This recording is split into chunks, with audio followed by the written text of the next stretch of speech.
Why your ego is the real source of suffering, and how to break free, the Dharma journey. In the quiet moments between thoughts, there is a space where peace naturally exists, yet most of us rarely touch it. Instead, we live entangled in a voice inside our head that constantly says, I, me, mine. This voice, the ego, shapes how we see the world, how we react to others, and how we define ourselves. It promises control and protection, but in truth, it builds invisible walls that separate us from life's natural flow. Every offense we take, every fear of losing, every restless desire for more, all sprout from this root. On the Dharma journey, we explore how the Buddha's timeless wisdom can gently loosen the grip of ego, allowing us to step into a freedom that is already here. Beneath the noise, imagine you're sitting in a meeting. The room is quiet, all eyes are on the person speaking.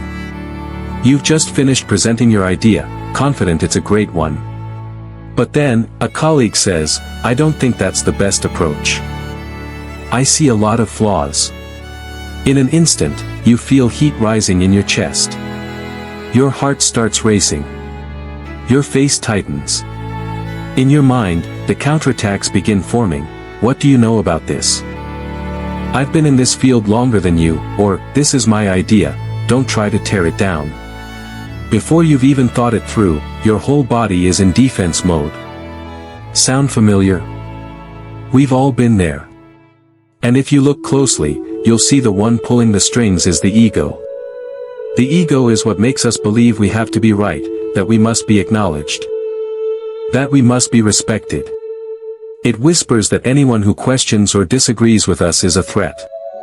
It turns constructive feedback into a personal attack, pushing us to react as if we're under siege. Here's the truth, when the ego takes over, you're not reacting for the sake of truth or for the greater good. You're reacting to protect the image of yourself you've become attached to. Take another look, that colleague might have just been trying to add a new perspective, or suggest an alternative solution. But when the ego is in charge, you can't really hear their words, you only hear the echo of, I've been insulted.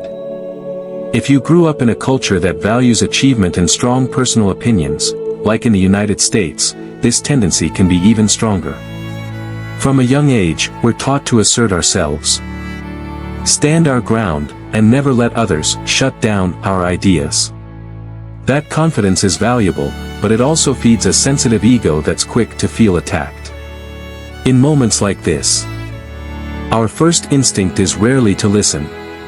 It's to prepare for battle, often just to win emotionally, not to find the best solution. But here's the problem, when the ego drives the wheel, we lose the ability to see things clearly. We miss opportunities to learn from others. Worse, we risk creating distance or long-term tension in our relationships. Think back to times you've heated up after being challenged. How often, after cooling down, did you realize the other person had a point? How many times did you wish you'd held back just a little before reacting? The ego isn't all bad, it gives us individuality, helps us protect our boundaries, and builds self-confidence. But when it's in control, it steers us into roads filled with stress, defensiveness, and regret. So the next time you feel your heart race and your face flush, pause and ask yourself, am I defending the truth, or just defending my ego? If it's the ego, you have another option. Take a deep breath, set aside the urge to strike back, and truly listen. You might discover something surprising. Not everyone who challenges you is against you, and sometimes, a challenge is a gift that helps you grow. When you learn to see through the fog of the ego, you begin to notice the real nature of every interaction, every word, every disagreement, every differing view is not meant to diminish you, but to expand your perspective. And that's the real strength, the strength of a mind free from the constant need to be right or to win. In the end, you'll realize, when the ego stops controlling you, you don't lose anything, you gain peace and inner freedom. Picture the ego as a strict, overbearing manager, who's always lurking behind the scenes of your life, watching every word, every glance, every action from others. It never takes a break, as if the moment it lets its guard down, you'll be disrespected, taken advantage of, or hurt. It's like an uninvited bodyguard. You never hired it. Yet it acts as if it has the right to oversee and intervene in every situation. It's constantly on high alert, like a soldier guarding the gate, ready to draw its sword at the slightest sign of danger, even if that danger is nothing more than an innocent joke, a passing frown, or a well-meaning piece of feedback. The irony is, while the ego believes it's protecting you, it often causes you the greatest loss. It turns small misunderstandings into big conflicts, normal differences into battles, and potential connections into cold distance. When the ego is strong, you live in a constant defense mode. Someone disagrees with you, the inner manager hits the alarm, they're putting you down. Fight back. Someone succeeds more than you, it whispers, you're falling behind. Prove yourself. You hear criticism, it screams, danger. They're attacking you. The ego rarely gives you space to pause and see things clearly. It hates patience, it hates slowing down, and it especially hates admitting it might be wrong. It treats silence as weakness, humility as defeat. And to keep control, it has no problem dragging you into arguments, stress, and choices you may later regret. If you look closely, you'll see the ego survives on the fear of losing power. It believes your worth depends on winning every interaction, every conversation, every glance. It forgets that your true value doesn't come from overpowering others, but from peace, confidence, and openness. The sad truth is, in trying to protect your power, the ego makes you lose the things that matter most: trust, genuine relationships, and the calm inside your own mind. It traps you in a need to control, keeping you tense and on edge, always expecting an enemy, even when no one is trying to hurt you. In a culture like the United States, where individuality is celebrated, the ego can easily become the hidden boss in your mind. We're taught to defend our rights, assert our voices, and never let anyone walk over us. This isn't wrong, but without awareness, it breeds an inner manager that suspects everyone and everything. You end up fighting when there's no fight to be had, and winning arguments where no one actually loses. The problem is, the ego doesn't know how to tell the difference between real threats and imagined threats. It reacts to both the same way, by defending, counterattacking, and sometimes striking first. It's like having a bodyguard program to attack anyone who comes near, even those bringing gifts. Only when you start seeing through this pattern do you realize you don't always need that protector. Sometimes, you need to invite it to sit down, have a cup of tea, and let your heart speak instead of your fear. True strength isn't about holding control in every situation, it's about knowing when to let go of control to keep your peace. It's not always about responding. Sometimes, the highest form of power is found in silence and genuine listening. When that inner manager stops fearing the loss of power, you become truly free. You no longer need to guard your image so fiercely, nor waste energy on meaningless battles. The world feels less threatening, people feel less like enemies. And every conversation becomes an opportunity to connect rather than a battlefield to win. And in that moment, you understand, peace comes when the ego no longer has to stand guard. The ego has a subtle but relentless habit: it always wants to be in control. Not just of itself, but of other people, situations, and even things far beyond human reach. It's like a king sitting on a throne in the mind, convinced that if it commands loudly enough, the world outside will obey. The ego wants others to think well of us, to respect us, to agree with our opinions. It wants every outcome to unfold exactly as we planned, exactly as we wished. It believes that if we just try harder, or plan more cleverly, we can ensure everything will go our way. But reality is far different. Life is not a chessboard where you control every piece. People are not puppets whose strings you can pull. And the results of events don't bend to our will. Life moves according to causes and conditions, an immeasurably vast web of factors far beyond what the human mind can fully grasp. When we forget this, the ego falls into an illusion, the illusion of control. It whispers, if I'm careful enough, persuasive enough, proactive enough, things will turn out exactly how I want. But when reality doesn't comply, disappointment, frustration, and even despair erupt.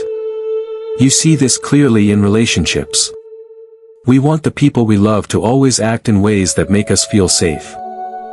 We want them to change their habits, their words, even their emotions, to fit our expectations. But every mind is its own universe, and people are inherently free. When they don't behave as we wish, the ego instantly declares, they're wrong, or, this relationship is failing. The same happens in work. You might spend months preparing a project, convinced it will succeed because you've controlled every detail. But then, an unexpected change, in the market, in policy, or simply in customer interest, causes the whole plan to crumble. The ego refuses to see the truth of impermanence. It reacts with blame, toward others or toward yourself, for not being good enough to prevent it. From a Buddhist perspective, this illusion of control is a root cause of suffering. The Buddha taught that all phenomena are impermanent, anicca, without a fixed self, anatta, and never fully within our grasp. When we cling to the idea that things must go my way, we go against the very nature of life, and suffering is the inevitable result. The ego hates this truth. Admitting it means admitting weakness. And the ego equates that with losing worth. So it keeps tightening its grip, even as the hands bleed from holding on too hard. But the tighter we hold, the more it hurts, because life keeps moving. And no one can hold a river in their hands. Those who practice understand that letting go of the illusion of control doesn't mean giving up or being passive. It's a wise release. We still give our best effort, still act wholeheartedly, but without chaining the heart to the outcome. We understand that results come from the meeting of countless conditions. And our part is only one among them. When the mind is no longer obsessed with making everything match our will, we begin to live more lightly.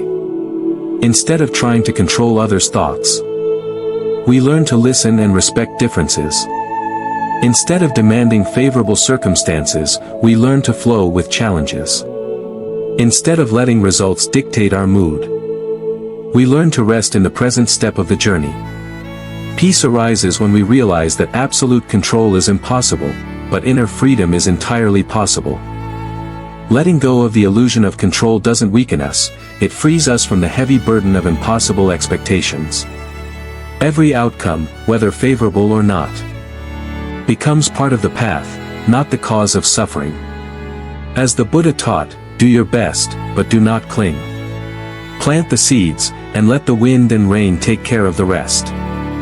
When you deeply understand this, you see that the illusion of control is nothing more than a dream.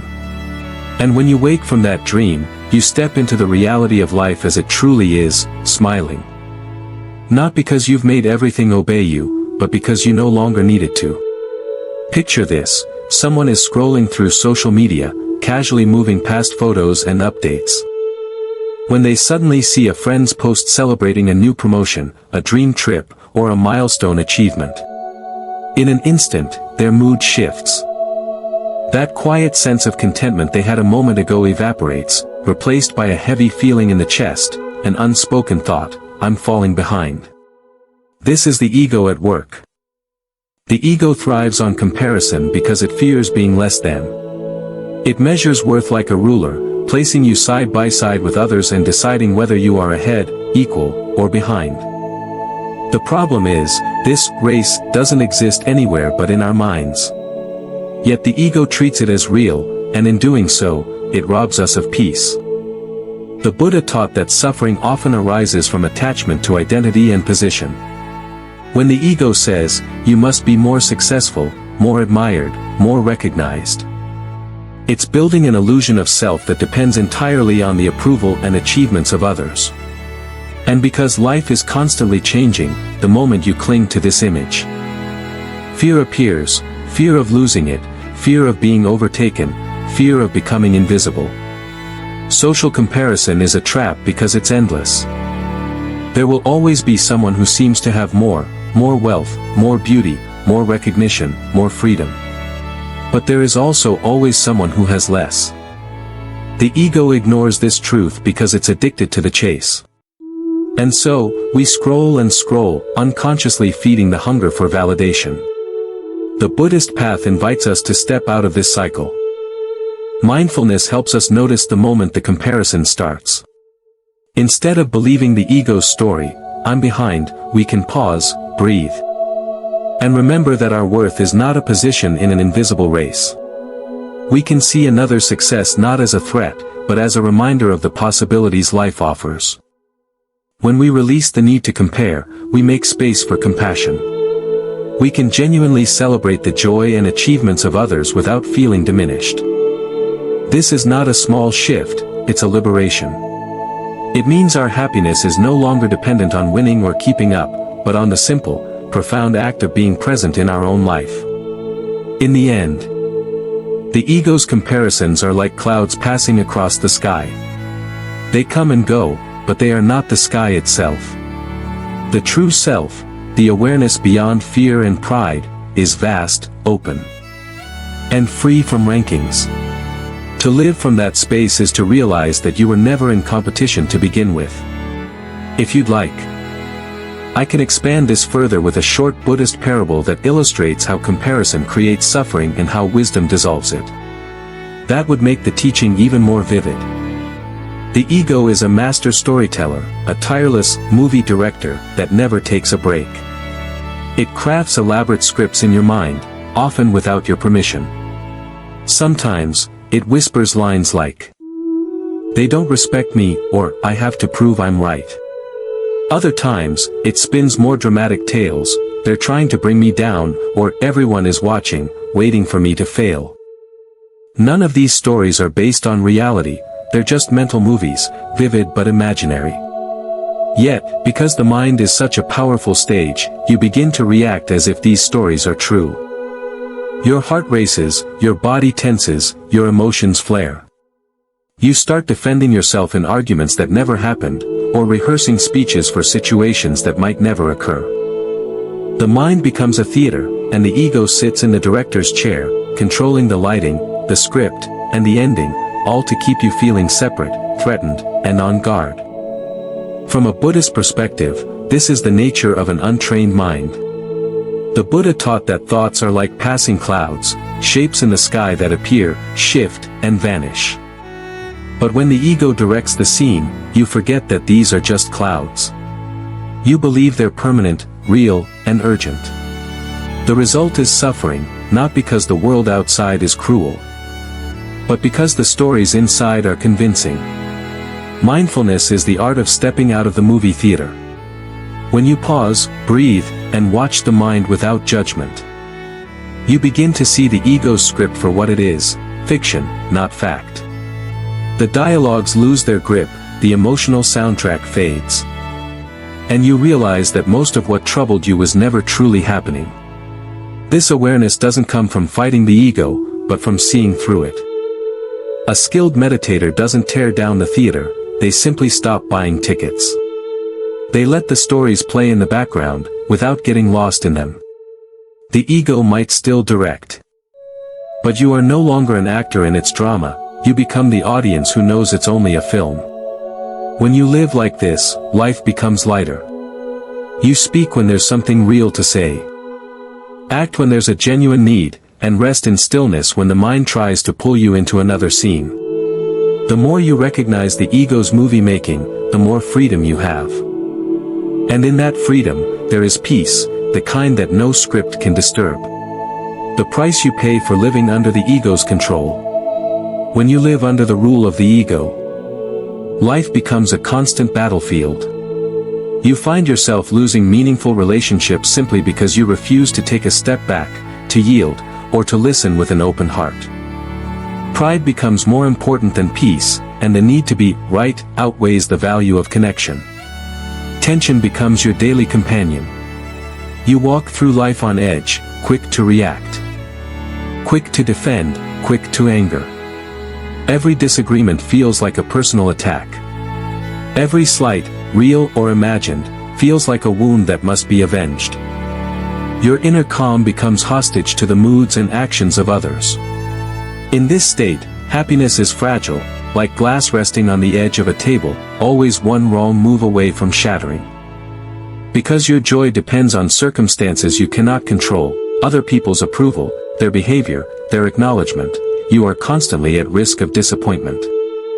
The moment things don't go your way, the ego feels threatened, and your peace disappears. The Buddha taught that true freedom cannot exist when your well-being depends on the ever-changing world. As long as your sense of self-worth is tied to recognition, status, or control, you will live in constant fear of losing them. The ego whispers that power and pride will protect you, but in reality, they imprison you in endless cycles of conflict and dissatisfaction. Letting go of the ego's grip doesn't mean you lose your strength, it means you reclaim it.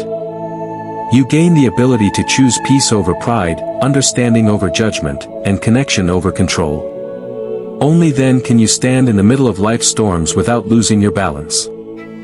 When the ego no longer rules you, you stop paying the price of constant tension, broken relationships, and fragile happiness. Instead, you discover a kind of joy that nothing outside you can take away, a joy rooted in clarity, compassion, and inner freedom. The Buddha's teaching. There is no fixed self. In the heart of Buddhist wisdom lies the profound teaching of anatta, the principle of no fixed self. At first, this idea can feel unsettling. After all, we spend most of our lives carefully building and defending an identity, our name, our reputation, our personal story. But the Buddha invites us to look deeper, beyond the labels and roles. To see that what we call me is not as solid as it appears. Every emotion you feel, every thought you think, every role you play is temporary, like clouds drifting across the sky. Anger comes and goes. Joy rises and fades. Even your opinions, your preferences, and your memories are constantly shifting. They are not your true essence. They are simply passing experiences. Like scenes in a movie that is always changing. Think about it, the you from 10 years ago is not the same as the you today. Your body has changed. Your priorities have changed. Even your deepest beliefs may have evolved. If there were a permanent, unchanging self, none of this transformation would be possible. But life itself is change. And clinging to a fixed identity only brings tension and suffering. The Buddha's insight is liberating. Since there is no unchanging self to defend, we don't need to hold so tightly to our pride, our roles, or our opinions. This doesn't mean we lose our individuality or become emotionless. It means we gain the freedom to flow with life without being trapped by rigid self-definitions. When we realize there's no solid I, we also begin to see others more clearly. Their mistakes don't define them. Their moods don't define them. Just as we are constantly evolving, so are they. This understanding naturally softens judgment and opens the door to compassion. Living with the awareness of anatta feels like loosening a tight knot in the heart. We stop wasting energy trying to prove who we are, and instead, we simply are. We respond to life as it unfolds, without the constant burden of defending an identity. This is not the loss of self, it is the discovery of a deeper, freer way of being. When we let go of the idea of a fixed self, we also let go of much of our fear. Fear of failure, fear of judgment, fear of change, all of these are rooted in protecting that me we think is so fragile. But when we see that this me is just a flowing process, there's nothing to protect. We can engage with life openly, courageously, and with a heart that is both light and vast. In the quiet space beyond I and mine, we find the boundless peace the Buddha pointed to, a peace that isn't shaken by praise or blame, gain or loss, joy or sorrow. The first step to free yourself from the ego. The journey to loosening the grip of the ego doesn't begin with a grand act of renunciation, nor with a vow to completely transcend the self overnight. It starts with something far simpler, yet profoundly transformative, learning to observe your thoughts instead of instantly believing them. Most of the time, our minds run on autopilot. Thoughts appear, and without hesitation, we assume they are true. If someone criticizes us, the mind often reacts like a cornered animal, defensive, hurt, or angry. We rarely stop to ask, is this actually the truth, or is it just my ego reacting? This single question is a powerful doorway to inner freedom. When we pause before reacting, something remarkable happens. We create a gap, a sacred space, between stimulus and response. In that space, we gain the ability to see our thoughts as passing clouds, not as unshakable truths. The ego thrives on immediacy. It wants you to respond now, to defend your image, to protect the story you've built about yourself. But when you simply observe instead of obey, the ego begins to lose its control. This is not about suppressing emotions or pretending they don't exist. It's about shifting from identifying with every thought and feeling to witnessing them. Imagine you are sitting by a river, watching leaves float by.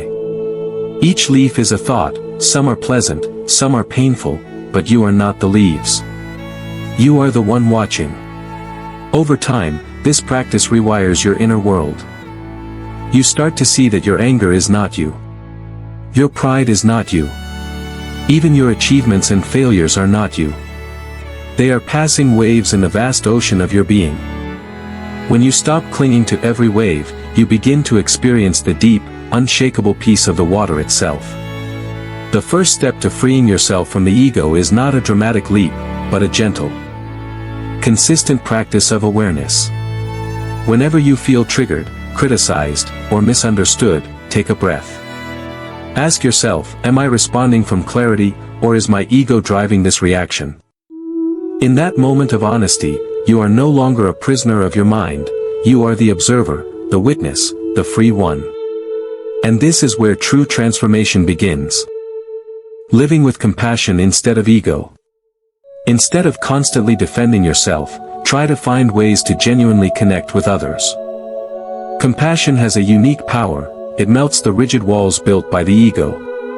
When we live from the ego, life becomes a series of battles. We feel the need to prove our worth, to be seen as right, or to protect our image. Every conversation can turn into a competition, every disagreement into a personal attack. The ego thrives on separation, on the belief that, I am different from you. That, my needs are more important, and that, my suffering is more valid. This mindset isolates us, even in a room full of people. But compassion changes everything. Compassion does not see the world through the narrow lens of me versus you. Instead, it recognizes the shared human experience, that everyone, without exception, carries joys, wounds, fears, and dreams. When you choose compassion, you stop asking, how do I protect myself, and begin asking, how do I ease their pain? This shift in focus is not weakness. The Buddha taught that hatred is never overcome by hatred, only by love. Compassion is that love in action. Imagine someone criticizes you harshly. The ego's instinct is to defend, argue, or retreat. But compassion pauses and asks, what pain might they be carrying that makes them speak this way? Instead of reacting from hurt, you respond from understanding. This doesn't mean accepting mistreatment or agreeing with everything, it means you no longer let the ego dictate your response. Living with compassion also transforms how you see yourself. The ego measures your value by comparison, more successful than this person, more admired than that one. Compassion sees your worth as inherent, not dependent on achievements, appearance, or others' opinions. When you hold yourself with kindness, you stop needing to constantly prove yourself to the world. This way of living ripples outward. A single compassionate act, a gentle word, a patient silence, a helping hand, can soften someone's heart. That heart, now a little lighter, might treat the next person they meet with more care. Slowly, compassion becomes a chain reaction, dissolving the hardened structures of ego, not just within you, but in the collective human spirit. When you live with compassion instead of ego, you no longer see people as threats to your identity.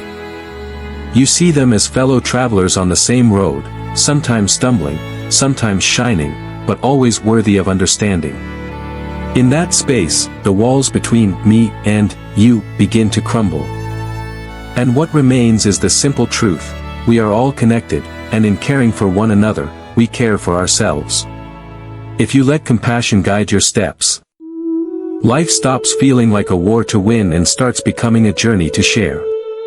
The ego demands to be right, compassion seeks to make things right. And in that difference lies the path to freedom. The journey to true liberation. True freedom begins the moment you are no longer enslaved by the ego, when your emotions, thoughts, and decisions are no longer dictated by the endless need to protect, prove, or elevate yourself. The ego is like a restless ruler, constantly pulling the strings of your mind, whispering, defend yourself, prove them wrong, seek more. It thrives on comparison, conflict, and control. But the more you feed it, the heavier your heart becomes, and the further you drift from peace. When you begin to see the ego for what it truly is, a fragile illusion rather than your true identity, you start to loosen its grip. You no longer take every opinion as a personal attack. You no longer chase validation like a thirsty wanderer searching for an endless well. Instead, you learn to rest in the quiet center of your being, where self-worth is not something to earn but something that has always been there. This journey is not about defeating the ego in a battle, it's about outgrowing it. Like a tree that no longer needs the small pot it was once planted in. As compassion grows, as understanding deepens, the ego naturally becomes less significant. It fades. Not because you force it away, but because you have found something far more fulfilling: the freedom to live without constant self-defense. Living without the ego's tight leash does not make you weak or passive, it makes you whole. You are free to forgive without feeling diminished, to love without fear of loss, to speak your truth without the need to prove you are right. Life stops being a constant negotiation for control, and instead becomes a flowing dance between giving and receiving, speaking and listening, doing and being. So I invite you, if you are ready to walk this path, to begin right here, right now. Let this be more than just another idea you agree with. Let it be a practice you live each day. Let us move together toward a way of being that is lighter, kinder, and freer. If your heart resonates with this journey, leave a comment with the words Namo Amitabha Buddha, and subscribe to this channel so together we can keep exploring how to live gently, without the chains of the ego. This is not just a lesson, it is a shared path. One that grows brighter with each step we take in unity and compassion.